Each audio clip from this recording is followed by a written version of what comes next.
Water is a precious resource, something that's essential for life. Much of what makes our Emerald Isle special depends on the quality of our water, our wildlife, our unique habitats, as well as farming, fishing and tourism, all depend on having good quality water. But the trends are worrying. It's a big challenge facing all of us into the new millennium. I grew up around here, and to me, there is nothing quite like a beautiful Irish lake. I can't imagine not being able to enjoy this wonderful natural resource. But water is hugely sensitive to our impacts on it. Water quality hinges on how we use and manage the land throughout the catchment. That means what goes on in the forests, fields and mountains all around here.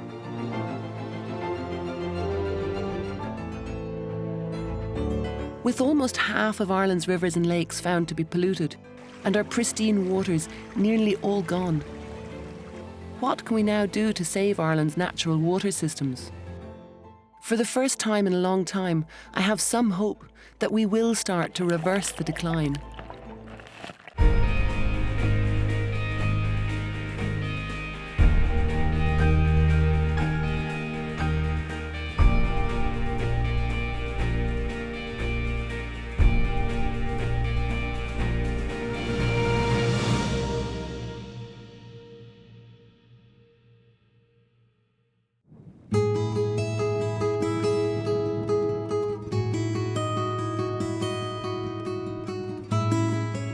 This is the Liffey Head Bog, a special area of conservation in the Wicklow Mountains. This is the bog that collects a huge proportion of Dublin's water. The Liffey rises here, as do the Dargle, Dodder and Glencree rivers, before they head down to the lakes and reservoirs that feed Dublin.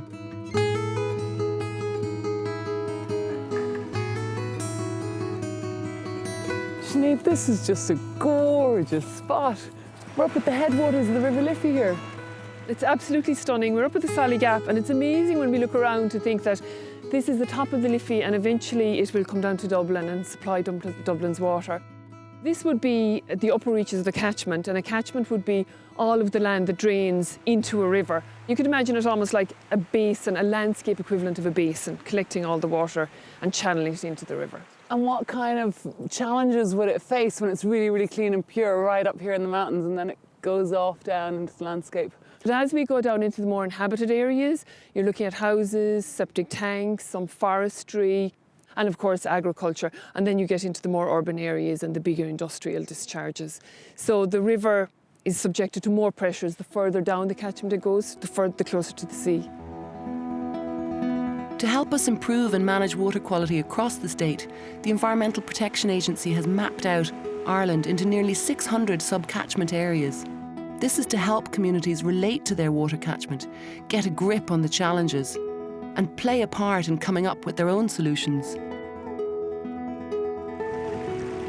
After rainwater collects in the bog, much of it flows down into the stunning Lough Tay, through Lough Dan, and into the Vartree Reservoir near Roundwood, the source of 40% of Dublin's water.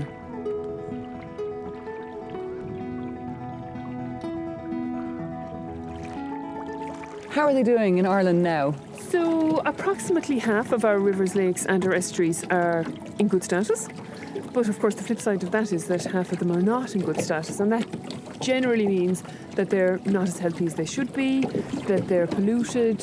And so what's causing that, I guess, is as varied as the land uses that there are in a catchment. So the main two would be agriculture, which causes about half of the river pollution. Half of the river pollution. And then another third comes from urban wastewater treatment. So the problem is really when there's all these different things coming in on a river or lake, it's not just a little bit of pollution, it's lots of different problems.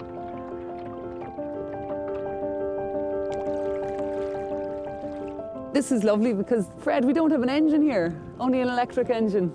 Well, we're actually not allowed to use petrol engines on the road. No petrol engines at all in the reservoir. And that's because you don't want oil and the diesel in the reservoir, in the drinking water supply.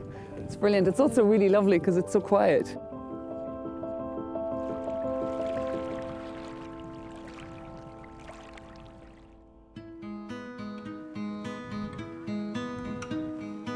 The Dargle Valley is typical of the challenges we face. There's a mix of fairly intensive farming and lots of urban development, all putting pressures on water quality. Dr. Jenny Deacon of the EPA brought me up a hill in Wicklow to explain a new approach at the forefront of our thinking around catchment management. We've known for a long time what the problems are. How are we going to address that now? What's different this time in our approach?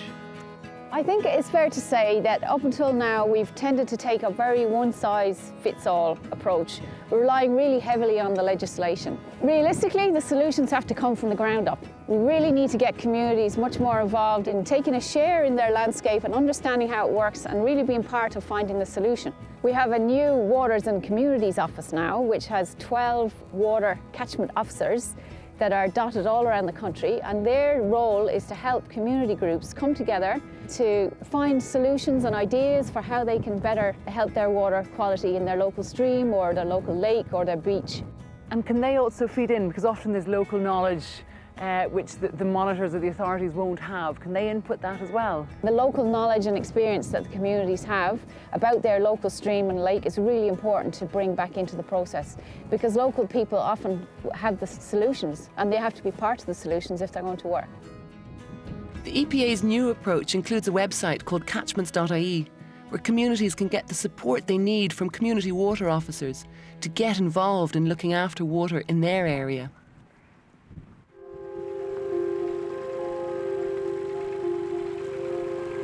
There are many sources of water pollution, and all need to be tackled. In Ireland, farming is one of the biggest polluters. Over half of the pollution in Irish rivers comes from agricultural sources, and it's not just when accidents occur. It's the everyday seepage of excess nutrients through the soil and into waterways that's the real problem. Slurry from cows, pigs and poultry, as well as chemical fertilisers, are spread on the land, and a lot of these make their way into rivers. It's a problem we've only just started to tackle, but we haven't really grasped the nettle yet. Another activity higher up in the catchment that impacts water quality is forestry. The last 50 years have seen vast swathes of our mountainsides covered by non-native fast-growing spruce forests. While they are a viable cash crop, they also throw up a range of environmental problems. Clear felling causes really big difficulties for water quality, as the heavy machinery churns up the nutrient-loaded soil, which then washes off into streams and rivers, choking up the stream bed and polluting the water.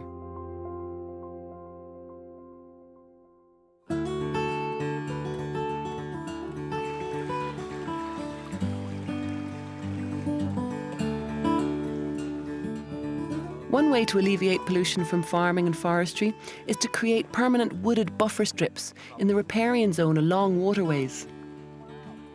So this is a riparian woodland here. Mm-hmm. What exactly is a riparian woodland? Well, it's a protective woodland buffer, but basically what we have is we have the Red Cross River here at the bottom of the slope. We have this woodland that's been planted between this intensively managed grassland, and what it does is it performs the function of protecting the water quality. It does that by intercepting the nutrients and the sediment that are coming from other activities like farming, like forestry, that come from further upslope. The trees can cope with it, they can process that. The trees can process it, absorb it, and look at the growth. Look at the growth there you have. This is only 8, 9 years old and they're literally flying it.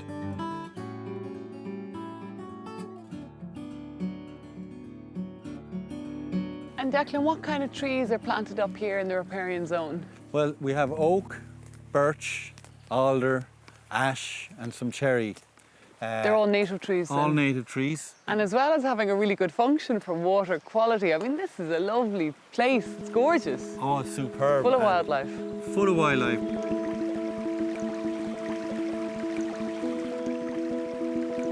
In the past, we would have cleared a lot of these types of woodlands. Yeah, In times past, this was really good agricultural land, and people recognised that, especially for grazing and so on. And so they cleared the woodland away, so that now today, these woodland types, these native woodland types, riparian woodland, are the rarest in the landscape.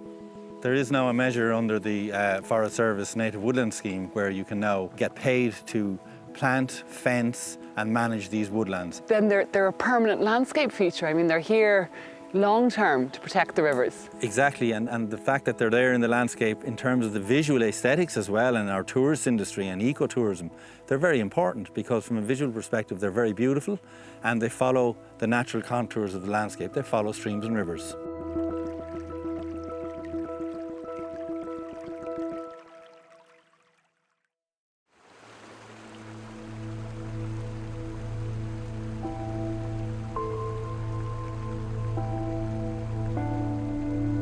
It's only through bitter experience that we're learning to look after and cherish the health of our rivers. This is the Tolka River in 2014. A Dublin company was fined €35,000 after pleading guilty to the discharge of detergent into the River Tolka through a storm drain.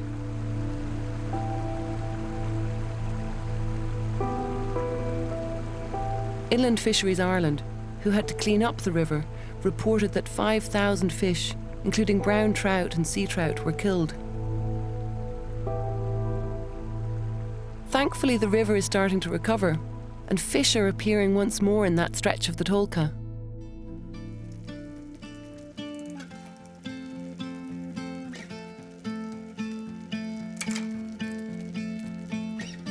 One innovative project by Dublin City Council helps to protect the River Tolka from pollution.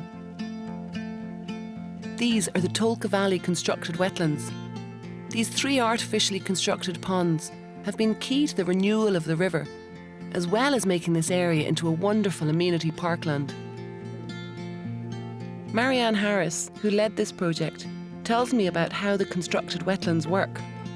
Well, it's actually, there's 3 ponds coming through here, so it's taking it from a height at its dirtiest point, coming off the road network and off of the drains from the roads and the agricultural drains, the housing estates, and it's capturing that water, holding it. And then these plants here, they're designed to take up that polluted water and remove some of the pollution from it. And over time, the plants will continue to take it up and process it. So this is actually cleansing and purifying the water before it hits the river. Exactly. So what we're trying to do is slow the water down, store the water for a while, give it time for the plants to take in the water gradually, take up some of this pollution out of the water, and it just slowly flows to the next level, to the next level. The word integrated constructed wetlands, it's really mimicking the natural process. You'd always have wetlands near a river filtering things out. The other thing is they provide cover for wildlife as well to nest in. So it's not even just the water quality benefits, but the general wildlife benefits. You can really see the influence of the wetlands in this stretch of the River Tolka, which is much cleaner now. As you come down here, you can see, Anja, it's really gotten a lot cleaner than it used to be because with all the work that we've been doing in the park. So before it was quite polluted, and now with these constructed wetlands, I mean, it feels like a really wild area. It's really, really lovely. Because the river is now much healthier, there's been a real upsurge in fishing here, with anglers of all ages using the river again. Oisín, what's going on here today? So the Inland Fisheries Ireland runs an initiative called the Dublin Angling Initiative, and today we have a group of anglers from the Tolka Trout Anglers Association, and we're hosting this event. It's an end-of-season event. It's a trout fishing competition for the youth in their club.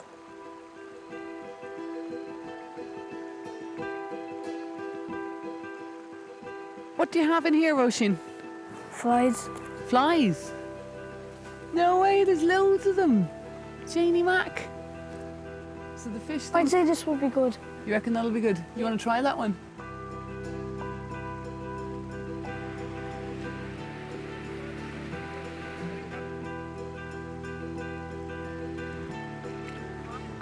The club itself is very proactive, and their youths are coming down here, and they're young people, and they're catching fish. They're taking ownership of the river. They're very proud of the river. It becomes their river, and they're very aware of if a problem arises in the river. When you don't fish, you don't really think about what's in the water and what's in the river, but when you fish, you get to know more about rivers and get to care about them a bit more. We take trolleys and bikes and tree branches out of the river and cans and bottles, and then it makes it more clear so we can fish. People are inclined to think that this is a dumping ground, but it's not.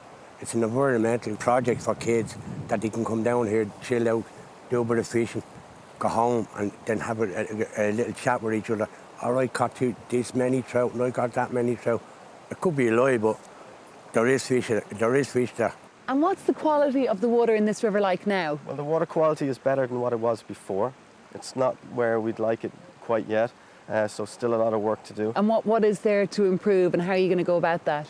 Well, I suppose it's bringing interested parties together. It's about education. It's about bringing stakeholders, which would comprise of anglers and local industry and councils. Everyone bring together, and they are now starting to understand the importance of rivers, and that helps improve water quality.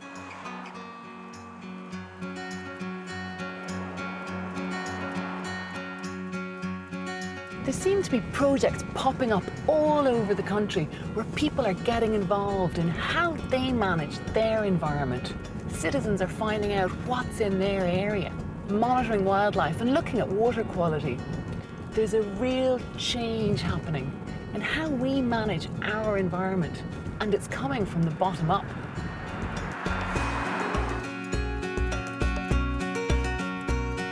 Communities are coming together to manage and protect the water in their catchments, like here in Kilfinane in County Limerick, where a pollution incident in the river in 2014 was the catalyst for a major community initiative.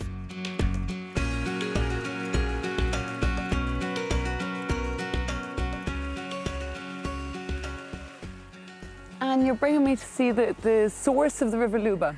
Yes, this is one of the headwater streams in the Luba. It's called the Balnahound stream. And the particular place we're going to is called Panafurcha. You had an incident here a couple of years ago that... Yes, in August 2014, a few miles further downstream near Kilmallock, 70,000 gallons of slurry leaked into the river over the bank holiday weekend and caused a fairly serious fish kill. Local fisherman and member of the Kilmallock Anglers Association, Eamon O'Riordan, was first on the scene and raised the alarm. I looked over the bridge and all I could see was a flotilla of dead and dying fish floating down the river, and the stench from it was absolutely atrocious. It was a slurry spill from a tank, a split in a valve in a tank. And it literally flowed across the field and down from the field into the drain, and from the drain into the river. How did the community respond? Well, there was a real sense of helplessness and hopelessness, particularly amongst the angling community. They were really heartbroken by the incident. The anglers, the fisheries and the council got together on a partnership project to rehabilitate the habitat to help the fish stocks regenerate naturally. Here on the bed of the river here, you can see we built what they call a rubble mat. When the river was drained, all of these natural riffles that you see here, they were taken out of the river. So we put in this rubble mat here, and what you can basically see, you can see the way the water is rippling here. It's bubbly, it's oxygenating the water, I suppose, and for want of a better word. So it's mixing it up and bringing air back in. Absolutely, bringing the air back into it again. They have been proven in other rivers to be a success, and we're hoping that the same will happen here. So you'll have more salmon back in, and then when you're fly fishing, you're more likely to catch something. Hopefully we'll catch something. Brilliant. Here's a crayfish. That's a sign of pretty good water quality, I think. He's gorgeous.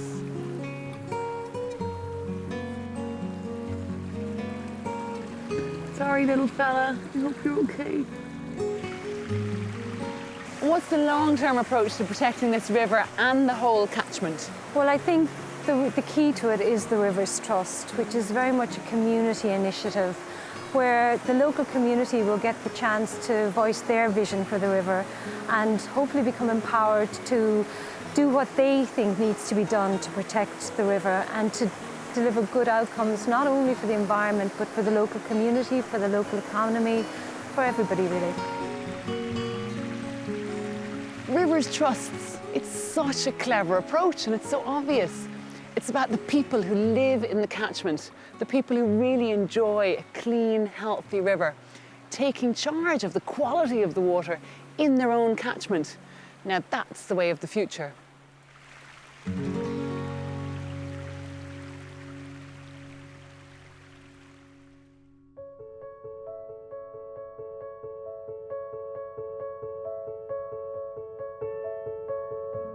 The EPA's new approach of dividing up all of Ireland's water into mini catchments, assigning each catchment to a community, is already seeing results. An organisation in Bantry called Streamscapes is at the forefront of this new approach. Streamscapes brings together school children, local businesses, community groups and farmers to research and celebrate their river and act collectively to protect it from threats. And Mark, when you say that you get communities involved, what does that mean? How does that work? Well, I suppose it can be summed up really with what we say, engage, enlighten, empower.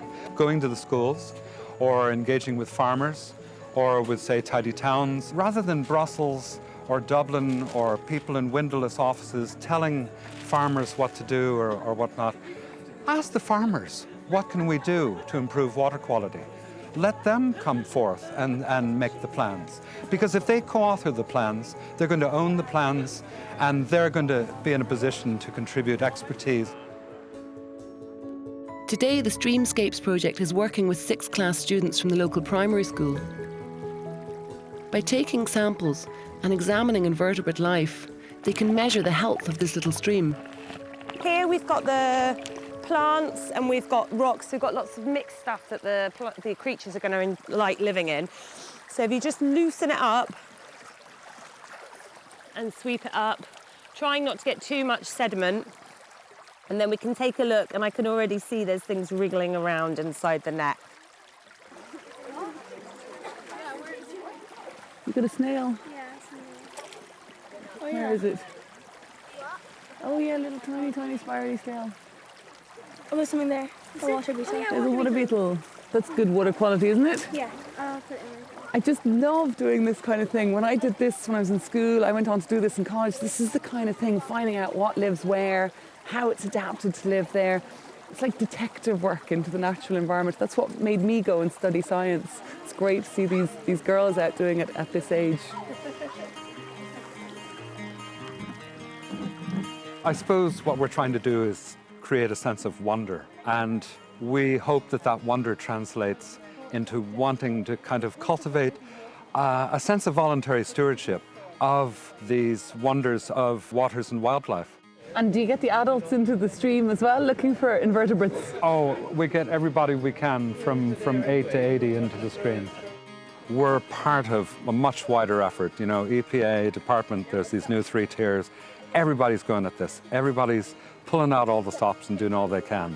What we're trying to do is just get people aware of the linkage between what we do in our lives and how it impacts on those bugs and everything in the stream. We're in this together. Let's make this happen as an economy, as a culture, as a community.